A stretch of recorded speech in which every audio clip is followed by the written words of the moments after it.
السلام عليكم ورحمة الله وبركاته.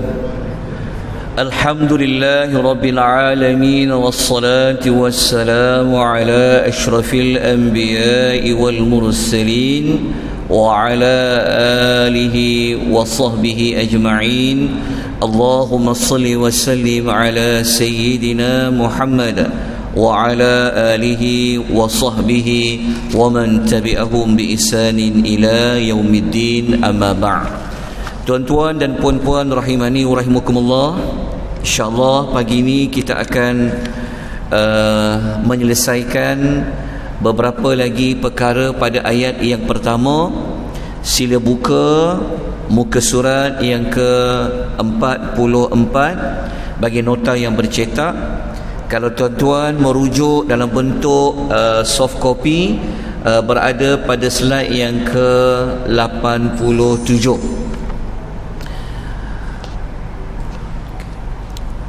Hasil daripada kita mempelajari ayat yang pertama, bahawa sesungguhnya kita mengetahui yang mentadbir segala kerajaan, yang mentadbir segala urusan ini adalah Allah Azza wa Jalla, maka kita seharusnya menyerahkan diri kita. Kita seharusnya tidak perlu bimbang, tidak perlu takut kepada mana-mana makhluk Allah Subhanahu wa ta'ala, kerana Allah telah menyatakan pada ayat yang pertama, wa huwa ala kulli syai'in qadir. Allah itu berkuasa atas setiap sesuatu. Okey. Muka surat nombor 44 ada satu hadis, yang mana hadis ini Nabi SAW memberikan pesanan kepada Abdullah bin Abbas radhiyallahu anhuma. Suatu hari Abdullah bin Abbas, dia telah berada di belakang Nabi ketika Nabi menaik kenderaan. Nabi menaik tunggangan, dia duduk belakang Nabi. Masa itu Abdullah bin Abbas dia masih lagi kecil, tapi dia ingat Nabi pesan dekat dia. Nabi pesan dekat dia, kata Nabi SAW, kamu jaga Allah, nanti Allah jaga kamu. Maksud jaga Allah tu maksudnya tunaikan kewajipan, tinggalkan larangan, Allah akan jaga kita. Okay. Kemudian kata kata Nabi SAW, tuan lanjutkan muka surat yang ke-45. Kalau tengok pada muka surat nombor 45, Nabi SAW pesan kepada Abdullah bin Abbas. Nabi kata, wahai budak, Nabi kata, ingat, kata Nabi, ketahuilah, jika seluruh umat bersepakat untuk memberikan manfaat kepada kamu dengan sesuatu, mereka sama sekali tidak akan dapat memberikan manfaat kepada kamu melainkan dengan apa yang telah ditetapkan oleh Allah kepada kamu. Jadi kita nak tengok kesempurnaan kekuasaan Allah ni. Maksudnya kalau kita semua berpakatlah nak buat kebaikan, nak bagi manfaat, kalau Allah kata tak boleh, tetap tidak boleh. Walaupun semua orang bersepakat, sekiranya mereka bersepakat untuk memudaratkan kamu dengan sesuatu, mereka tidak mampu memudaratkan kamu melainkan dengan apa yang telah ditetapkan oleh Allah ke atas kamu. Apa kita dapat belajar? Maksudnya kalaulah semua manusia mereka sepakat nak memberikan mudarat kepada kita, nak bunuh kita ke, nak cederakan kita ke, kalau Allah kata tak boleh berlaku, dia tidak akan boleh berlaku. So hadis ini menambahkan lagi pengukuhan kepada kita bahawa Allah mengatakan dia wa huwa ala kulli syai'in qadir pada ayat yang pertama. Baik, hadis sahih riwayat Tirmizi. Tuan-tuan dan puan-puan rahimani wa rahimakumullah, oleh kerana Allah Ta'ala sendiri yang telah memuji dirinya maha berkat, dia menguasai segala kerajaan, maka elok kalau kita puji Allah ini dalam bentuk zikir, yang mana zikir ini elok dibaca selepas solat fardu. Selepas solat fardu, dalam hadis riwayat Bukhari dan Muslim, selalu kita baca kan, ada perkataan apa? La ilaha illallah wahdahu la syarikalah. Kita sebut apa tu? Lahul mulku, lahul mulku. Lahul mulku tu sama macam ayat al-mulku alladhi biyadihil mulku. Lepas tu kita kata apa? Walahul hamdu wa huwa ala kulli syai'in qadir. Lalu kita ulang kan kalimah tahlil ini. Rupa-rupanya apa yang kita ulang-ulang ini sama seperti ayat yang pertama dalam surah Al-Mulk. Okay. Cuma dalam zikir ni, kalau boleh sambung lagi ke hujung tu, la haula wala quwata illa billah, sampailah hujung. Okay. Kemudian satu lagi zikir yang Nabi sunnahkan selepas solat subuh dan maghrib, muka surat 46, kalau boleh dibaca sebanyak 10 kali.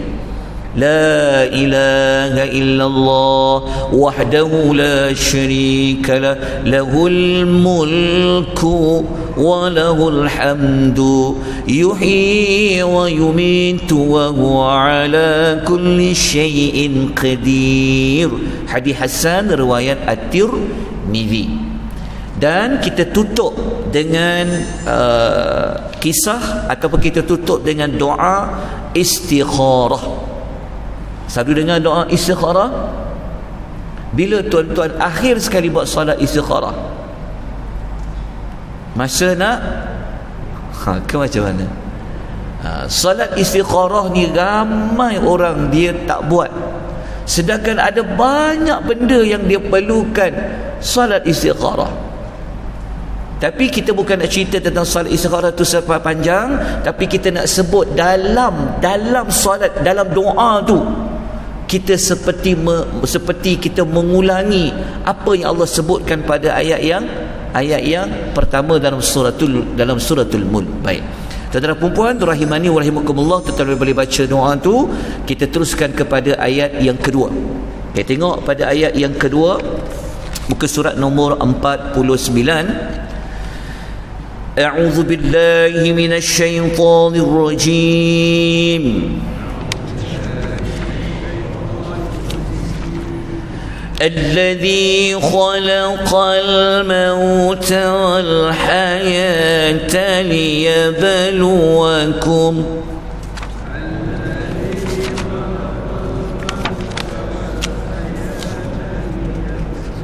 ليبلوكم أيكم أحسن عملا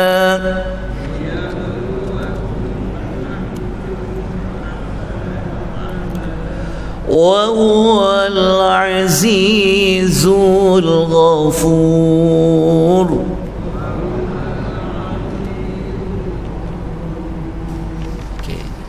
Ayat yang kedua ini, kalau kita lihat hubung kaitnya dengan ayat yang pertama, setiap kali kita masuk pada ayat yang baru, kita akan kaitkan dengan ayat yang sebelumnya.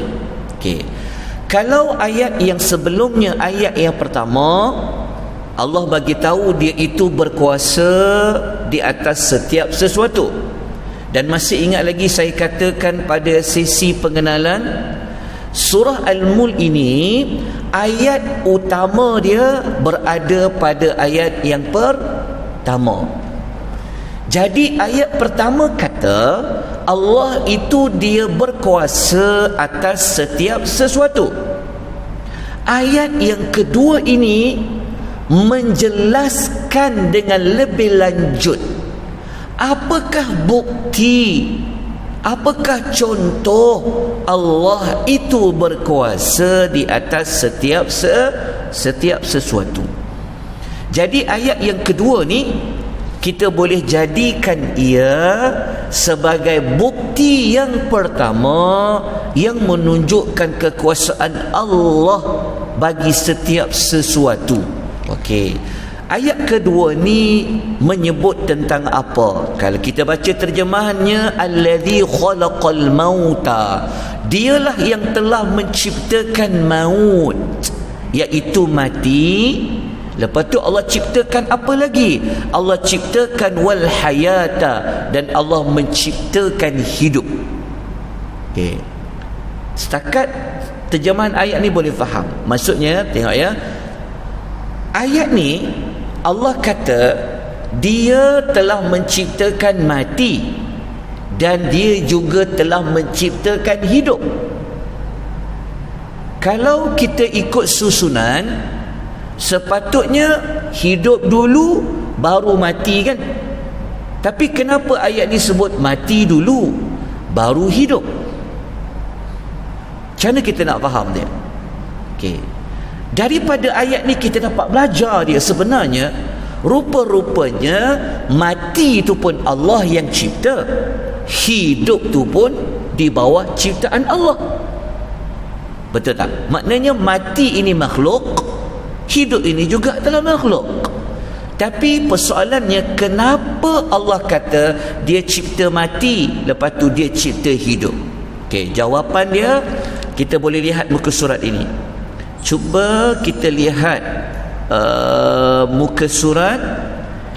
Kita tengok dekat nota muka surat nombor 51, slide nombor 102 dan muka surat nombor 52. Okey, begini.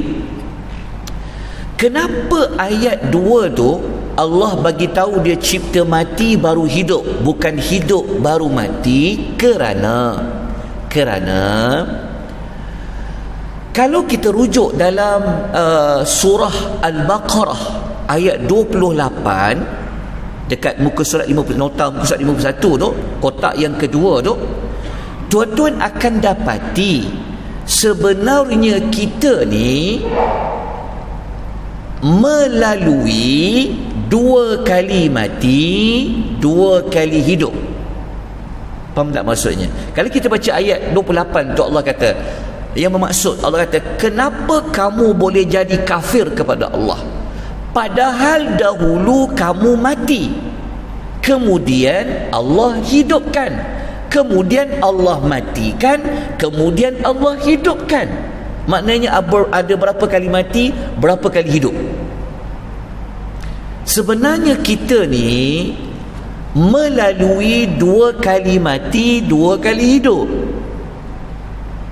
Mati tu yang dalam ayat kedua Al-Mulk tu adalah mati merujuk kepada sebelum kita wujud, kita dipanggil apa? Mati. Maknanya kita semua ni pernah mati. Tuan-tuan jangan terkejut pula kalau kita kata kita pernah mati. So kita ni siapa sebenarnya? Maksudnya sebelum kita wujud, sebelum Allah ciptakan kita, kita tak ada lagi, itu dia panggil mati. Maknanya kita pernah mati yang pertama. Jadi kita hidup yang sekarang ni, itu dia panggil hidup yang pertama. Bila kita nak mati yang kedua ni? Apabila roh kita keluar dari badan, masuk dalam kubur, itulah mati yang kedua. Bila nak hidup yang kedua? Apabila Allah Ta'ala hidupkan kita daripada kubur, nak pergi akhirat, tu panggil hidup yang kedua. Maknanya kita tinggal lagi 3 fasa. Sekarang ni hidup yang pertama, nanti mati yang kedua, lepas tu nanti kita hidup buat kali yang kedua. Jauh tak lagi perjalanan kita? Kita nak tekankan hidup masa ke sekarang ke, atau nak tekankan hidup yang kali kedua tu? Fikir-fikirkan. Okey. Ini memberi jawapan kepada ayat tadi. Kenapa Allah kata Dia cipta mati baru cipta hidup? Okey, dapat tak jawapan dia? Okey. Jawapan yang kedua, kalau kita rujuk pada muka surat nombor 51, kotak yang kedua tu, Qurtubi kata apa? Jawapan kedua, kenapa Allah sebut mati dulu baru hidup? Kerana macam ni. Kita hidup ni untuk apa? Ayat kedua bagi tahu untuk menguji kita. Maksudnya macam ni, kalau nak pastikan manusia ni dia boleh hidup dengan sebenar-benar tujuan hidup, maka kenapa Allah sebut tentang mati kat depan tu? Kalau orang ingat mati, dia akan buat apa? Dia akan gunakan waktu hidup untuk buat ibadat. Jadi kata Imam Qurtubi, Allah sebut mati kat depan tu, maksud kedua adalah sebagai pendorong kepada manusia supaya dia buat amal. Sebab tu Allah sebut dia mati dulu baru dia hidup. Okey, ini sudut yang kedua. Baik, kita masuk terus kepada ayat yang sama tapi penerangan yang berikutnya. Okey, ayat tadi lepas Allah kata apa? Dia cipta mati, lepas tu dia cipta hidup. Kita hidup ni untuk apa? Liyabluwakum, untuk menguji kamu. Uji apa? Ayyukum ahsanu amala, siapa antara kamu amalnya lebih baik. Okay, dapat tak jawapan kenapa Allah hidupkan kita? Adalah untuk uji kita semua. Uji apa? Allah nak tengok siapa amalnya lebih baik. Amal apa? Okey, kita akan perincikan. Baik, tuan-tuan muslimin dan muslimat rahimani wa rahimakumullah. Okey, cuba kita tengok dekat muka surat nombor, tengok muka surat yang berikutnya, muka surat nombor 53. Okey. Ayat tadi Allah kata dia ciptakan kita hidup untuk Allah uji kita semua. Maknanya kita semua ni di dalam apa? Di dalam ujian. Bukan anak-anak kita, cucu kita je hari ni nak SPM. Kita ingat kita dah lepas SPM, alhamdulillah tak ada ujian. Tak.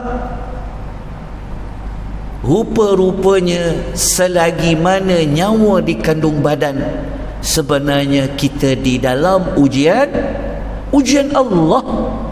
Allah bagi tahu pada ayat nombor 2. Allah nak uji dalam bab apa? Dalam hidup kita Allah uji melalui dua perkara. Antaranya Allah uji dengan perintah, ada yang kena buat, dan ada kala Allah uji dengan larangan, jangan buat. Allah nak tengok kita. Siapa yang ketika Allah perintahkan dia dengan sesuatu perintah, siapa yang buat yang terbaik, siapa yang paling cepat, siapa yang buat dengan sempurna. Hari ini Allah uji kita untuk solat subuh. Betul? Allah nak tengok siapa yang dia cepat salat subuhnya, siapa yang sempurna salat subuhnya. Sebab Allah nak tengok ahsanu amala. Okey, ada orang Allah perintah dia jaga orang tua yang sudah tua. Allah uji anak tu supaya dia perintah Allah buat baik kepada orang tua. Allah nak tengok macam mana dia jaga orang tua dia ni. Dia jaga yang terbaik tak? Sempurna tak? Sebab Tuhan nak tengok siapa lebih baik amalnya. Boleh faham? Dan ada kalangan kita ni pula Allah uji dia dengan apa? Larangan. Tuhan kata jangan makan harta batil. Contohnya ada orang nak bagi rasuah pada kita. Banyak ni, bukan sikit ni. Juta-juta ni. Kalau RM10 mungkin boleh tutup mata lah. Ni 1 juta orang nak bagi ni. Orang tak tahu ni, orang tak tahu, tak ada siapa boleh tengok ni. Tapi kita ingat ini ujian Allah ni kepada aku ni. Aku tak boleh ambil ni. Jadi Allah nak tengok macam mana dia menolak larangan tu. Dia tinggalkan larangan tu. Dan kalau kita baca dalam ayat lain, surah Al-A'raf ayat 166, kita Allah uji dengan apa?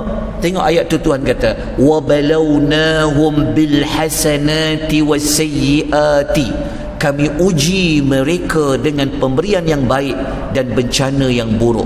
Pemberian baik tu apa? Sihat, duit banyak, betul, masa lapang, betul, Allah bagi harta, pemberian yang baik. Rupa-rupanya kita yang sihat ni pun sebenarnya di dalam ujian Allah. Kita yang ada cukup serba-serbi ni sebenarnya kita di dalam ujian Allah. Jadi Allah nak tengok, kalau dia sihat, apa dia buat dengan kesihatan dia tu? Dia datang masjid tak? Dia belajar tak? Contoh, kalau Allah timpa dia dengan musibah pula, Tuhan nak tengok dia ni tahap sabar dia, sabar yang macam mana? Dia mengeluh tak? Dia menyalahkan Tuhan tak? Jadi Allah kata apa?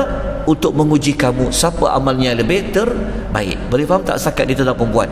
Baik. Kalau tuan baca pada ayat tu, kita boleh tengoklah ada lagi beberapa penerangan daripada Qurtubi. Apa maksud kata Allah nak uji kita, tengok siapa amal yang terbaik? Maknanya apa? Allah nak tengok siapa lebih taat, siapa lebih cepat cari redanya. Maksud dia juga kan, apabila muazzin panggil hayya 'alas salah, marilah semayang, Tuhan nak tengok siapa paling cepat, siapa paling taat. Ada kempen kata mai kita buat sedekah ni sekian-sekian, Allah nak tengok siapa paling taat, siapa paling cepat, siapa yang paling terbaik, siapa yang paling ikhlas. Begitu. Kalau kita baca ulasan Al-Imam Qurtubi juga kata Allah nak tengok sebenarnya siapa yang lebih berhati-hati tentang apa yang Allah haramkan dan paling cepat mentaati Allah dalam meninggalkan apa yang Allah haramkan tadi. Okey, jelas tak takat ni tuan-tuan dan puan? Rahimani wa rahimakumullah. Okey. Daripada ayat yang kita belajar ni, tapi belum habis lagi, sebab ayat yang kedua ni di hujung tu Allah menukilkan dua namanya. Namanya apa? Wa huwal azizul ghafur. Dia maha perkasa, dia maha pengampun. Okey. Dua nama ni dia mesti ada kaitan dengan isu yang Allah bincangkan pada ayat nombor 2 tu. Okey, ayat nombor 2 tu kita dapat maklumat dia tentang apa? Allah cipta mati, Allah cipta hidup. So hidup untuk apa? Melalui ujian Tuhan. Tapi ujian itu janganlah buat ujian tu alah cukup makan dah lah, lulus dah lah. Tak. Kita nak buat ujian tu nak tengok siapa yang dia buat yang terbaik dalam ujian tu. Okay, nanti Allah uji kita dengan puasa. Tuhan nak tengok siapa puasa dia betul-betul orang yang berpuasa. Contohnya macam tu. Okay. Lepas tu yang menariknya, kenapa Tuhan sebut dia perkasa dan dia itu maha pengampun? Yang itu saya perlukan sikit lagi waktu untuk diberikan ulasan pada sesi yang berikutnya lah. Sebab dekat ayat yang kedua ni ada banyak pengajaran yang saya tak sempat nak ulas pada pagi ini, tapi tuan-tuan boleh baca terlebih dahulu. Tengok muka surat 58 sampai muka surat nombor 60, ada 6 pengajaran. Besok insya-Allah kita ulang sekali lagi ayat 2, tapi kita terus pergi kepada perbincangan dua nama Allah tadi, Maha Perkasa, Maha Pengampun, dan kita bincang pengajaran dan tindakan selepas kita tadabbur ayat yang kedua pada pagi ini.